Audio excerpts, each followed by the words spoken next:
Hello and welcome to Introdux. So आज आपण बघणार आहोत ओआय रिलेटेड एक दोन इंटरेस्टिंग गोष्टी.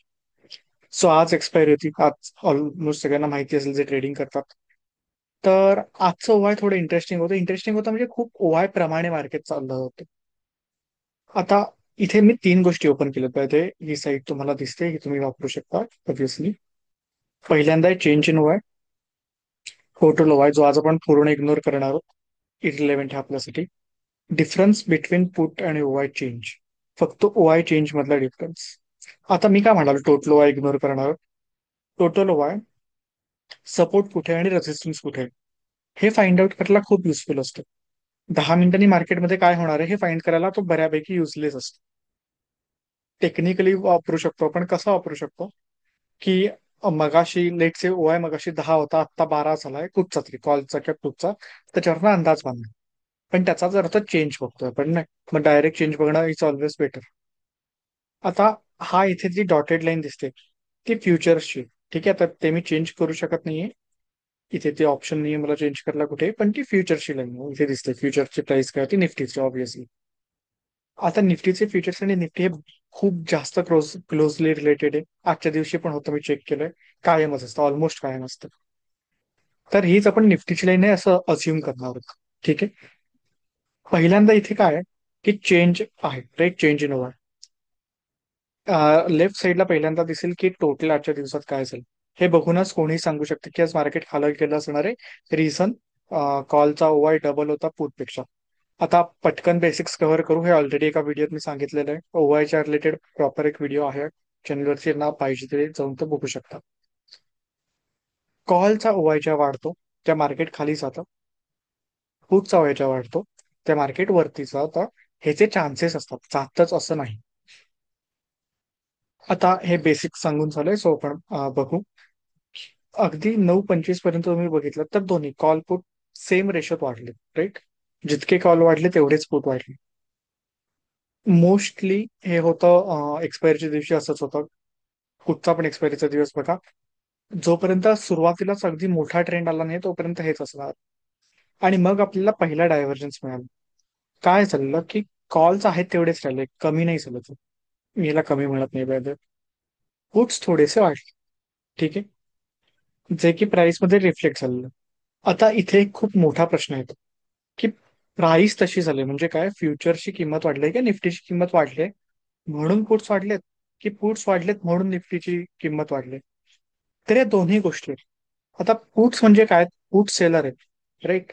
निफ्टीची किंमत जेव्हा वाढेल तेव्हा तो सेल नाही करणार आहे. त्याने सेल केलंय म्हणून ती वाढली आहे. पण आपल्याला तो डाटा बघेपर्यंत ते ऑलरेडी सेल झालेला असणार आहे. म्हणून ह्याला लॅगिंग इंडिकेटर म्हणतात. आता ह्याचा प्रूफ खाली जरा बेटर बघायला मिळेल, पण आत्तासाठी तो इग्नोर करूया आपण. नेक्स्ट गोष्ट आपल्याला काय बघायला मिळाली की पुट्स आहेत तिथेच राहिले. ठीक आहे. इनिशियली वाढले, थोडे कमी झाले, परत थोडे वाढले आणि बेसिकली एका रेंजमध्ये राहिले. किती, अगदी 35च्या रेंजमध्ये होते रे. हो, 33 ते 35च्या मध्ये पुट्स होते दिवसभर. इथे पण तेवढेच आहेत. अगदी एंड पर्यंत पण तेवढेच होते, नंतर कमी झाले. सेकंड थिंग, कॉल्स वाढलेले आणि मग आहे तिथे होते, राईट.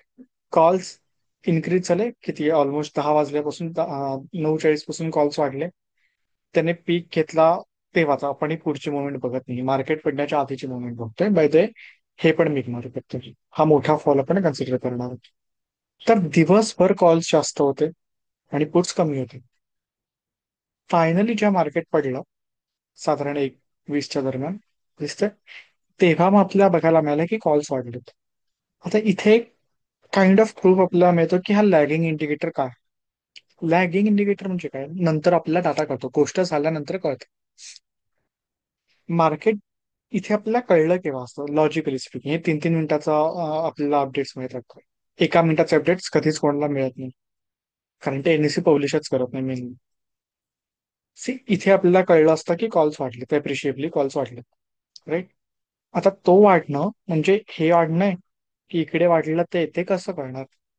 प्रॉपर वाढलेत की नाही हे इथपर्यंत कळलं असतं, ऑब्व्हियसली थोडंसं लेट. पण तोपर्यंत ती मुवमेंट ऑलमोस्ट संपलेली दिसते. तोपर्यंत इथे कळेपर्यंत ती मुवमेंट ऑलमोस्ट संपलेली. 50% मुवमेंट झाली, और उरलेली 50 मिळाली असती, ती सुद्धा मध्येच वरती गेलं. आपले काही स्वतःचे बायसेस असतात त्याच्या अगेन्स्ट वर्क होतात. हे सगळे म्हणून शेवटची 10% मुवमेंट पण 20% मुवमेंट मिळाली असते. सेकंड कोणती तरी ट्रेड केलं असतं की हा डायव्हर्जन्स इथे आहे, मोठा डायव्हर्जन्स आहे दोन्हीमध्ये. सो आज दिवसभरात मार्केट खाली जाईल म्हणून मी पुट बाय करतोय किंवा कॉल शॉर्ट करतोय. कॉल शॉर्ट आहे म्हणून त्याला वाटतंय मार्केट खाली जाईल. त्याचा बरोबर आला असतो ऑब्व्हियसली, पण हे प्रत्येक दिवशी बरोबरच नाही येणार. इथे समजा कॉल्स याच्या पुढे वाढलेच नसते आणि पुट्स याच्या पुढे कमीच झाले नसते, दोन्ही गोष्टी, तर मार्केट आहे तिथेच राहिलं असतं. त्याला फायदा का झाला हे नंतर जे कॉल जास्त वाढले त्याच्यामुळे त्याचा फायदा झाला. ठीक आहे. सेम गोष्ट आता आपण इथे डिफरन्स बघणं कठीण पडतं, राईट? सो खाली बघूया डिफरन्स. फॉर्म्युला काय याचा? Change in put minus change in call. ठीक आहे. दिवसाच्या इनिशियली ती पॉझिटिव्ह होते. आता इथे तुम्हाला कळेल की मी याला लॅगिंग इंडिकेटर का म्हणतो. प्राइस आधी चेंज झाली, तिथे फ्युचरची प्राइस आधी चेंज झाली आणि नंतर त्याचा हाय मिळाला. आपण हायच आणि लो बघणार आहोत. प्राइस आधी चेंज झाली मग हाय मिळाला. प्राइस पडायला लागली ते एकत्र पडतं त्या केसमध्ये.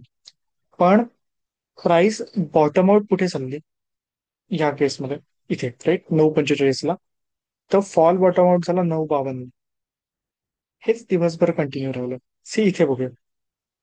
इथे प्राइस पडायला सुरू झाला 10:40ला, पण इव्हन 10:43ला जेव्हा प्राइस ऑलमोस्ट अर्धी पडलेली जी ह्या मोमेंटमध्ये पडले, तोपर्यंत तो इंडिकेटर अपडेट झाला नव्हता. कॉल्स आणि पुट्स मध्ये आपल्याला डिफरन्स मिळाला नव्हता.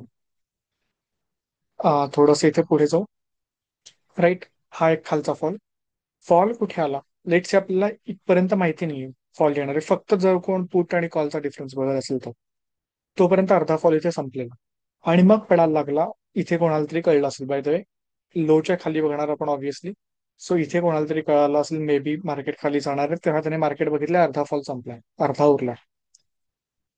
सो आणि इथे बाय द वे डायव्हर्जन्स एक मिळाला, तो मार्केट एंड एक्सपायरी आहे सगळ्यांचे कॉल्स आणि गुड्स जे लॉस मध्ये ते सेल करतात, प्रॉफिट वाले सेल करतात, त्याच्यामुळे हा डायव्हर्जन्स बघायला मिळतो. ह्याला मी तेवढं महत्व देत नाही. पण जर का मी झूम आउट करून बघितलं, जर का कोणी पटकन बघताय, तो इंडिकेटरकडे बघेल आणि काय म्हणणार, ओके फाईन, दोन्ही सेम चालतात, डायरेक्टली रिलेटेड आहेत, डायरेक्टली प्रोपोर्शनल आहेत, सो मी इथनं ट्रेड करू शकतो. तसं नसतं, राईट. ह्याच्यावरून ते प्रूव्ह होतं की जगातले प्रत्येक इंडिकेटर, कुठचाही घ्या, RSI घ्या, MACD घ्या, प्रत्येक इंडिकेटर हा लॅगिंग इंडिकेटर. तो झालेल्या गोष्टी आपल्याला सांगतो हे त्याच्यावरनं आपण अंदाज बांधतो. त्यामुळे कुठचाही तुम्हाला व्हिडिओ दिसला की 100% बरोबर येतोय माझा ह्या इंडिकेटर्सने, या 3 इंडिकेटर्सने किंवा 10 इंडिकेटर्सने, किती इंडिकेटर लावा, की मला 100% सक्सेस रेट मिळतोय की 99% सक्सेस रेट मिळतोय, ओव्हर 90% सक्सेस, खोट आहे. इम्पॉसिबल आहे तसं होणं. काय इम्पॉसिबल आहे? बाय द हे इंटरडेचं म्हणते, ऑब्व्हियसली इंटरडेचं म्हणते, कारण तो सगळे इंडिकेटर लागेल मार्केटमध्ये. पुढे काय होत आहे, वन सेकंड, हे इफिशियंट मार्केट हायपोथेसिस वरती आपण आलो. हे कोणालाही कळू शकत नाही. तुम्ही अंदाज बांधू शकता, तुम्ही शक्यता बांधू शकता, प्रोबॅबिलिटी वरती खेळू शकता की हे जास्त प्रोबेबल आहे. फॉर एक्झाम्पल कॉल्स एवढे वाढलेत, हे जास्त प्रोबेबल आहे की मार्केट खाली जाईल ओव्हर पिरियड ऑफ टाइम. हे बरोबर, हे जो कोण म्हणत असेल तो कम्प्लिटली फेअर. पण जो म्हणतोय की इथे कॉल्स एवढे वाढलेत आणि वाढून राहिलेत, डिफरन्स आहे म्हणून मार्केट खालीच जाणार आहे ॲट एनी कॉस्ट, कम्प्लिटली चुकीचं आहे. पुढच्या सेकंदला इथे पुट्स वाढले असते, डिफरन्स कमी झाला असता आणि मार्केट वरती गेलं असतं. पॉसिबिलिटी होती ती पण, राईट. कमी पॉसिबल 10%, लेटचे, बाय द मी कॅल्क्युलेशन करून नाही सांगते, लेटचे 10% पॉसिबिलिटी होती की मार्केट ह्याच्यावरनं थोडंसं वरती जाऊन क्लोज करेल. बाय द इथे तुम्ही फक्त चेंज होते, आपण फ्युचरची गोष्ट करतोय. मार्केट किती होतं आता, 25,000 समथिंग होतं, राईट. 25,100 आहे. Market there was a chance की 200ला क्लोज करेल, ऑल बिट 10% चान्स, हे जास्त चान्स होता मार्केट खाली जाण्याचा. दॅट्स वाय अगेन एक इम्पॉर्टंट गोष्ट, हेजिंग करणे इम्पॉर्टंट असते. आता हेज कितीचा करायचा ते मार्केटच्या प्रोबॅबिलिटीवरती डिपेंड करतं. हेजिंग कसं करणार आहोत ते आपण पुढच्या व्हिडिओमध्ये बघणार आहोत. हा व्हिडिओ फक्त एक बेस बनवतोय की मार्केट्स इनइफिशियंट नसतात, एफिशियंट असतात. कुठचाही इंडिकेटर तुम्हाला फ्युचर सांगत नाही, इंडिकेटर तुम्हाला फ्युचरचे लाईकलीहूड सांगतो. ठीक आहे. फरक आहे प्रेडिक्ट करणं की हेच होईल आणि हे होऊ शकण्याची शक्यता जास्त आहे. ठीक आहे. आजसाठी आपण इथे सेंड करतोय. ज्यांना व्हिडिओ आवडतात त्यांनी प्लीज लाईक, शेअर, सबस्क्राईब नक्की करा. थँक्यू.